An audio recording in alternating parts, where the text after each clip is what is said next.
Okay guys, just open your settings application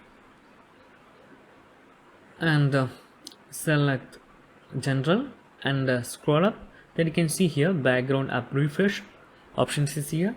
Then now it is turned on for all application.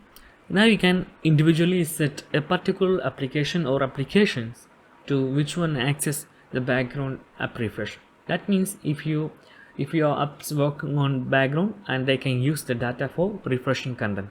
Okay, and that's it guys. And you can simply select which one have the permission to refresh the background data, and also it is use more battery. If you turn off this one, it is help to save your battery, but it is not good while you're using communication applications or social media like Facebook, WhatsApp, Twitter, Instagram. They cannot update the notification or something else. So it is useful to turn on for all, but you can simply turn on or turn off individually for applications. So that's guys, very simple tutorial. If you need any kind of Android or iPhone tutorial, just comment below. I will post over replays as videos so you can easily watch and understand it. And if you enjoyed this video, please like, comment, share and subscribe our channel for getting more videos like this. Thank you so much for watching. Have a nice day.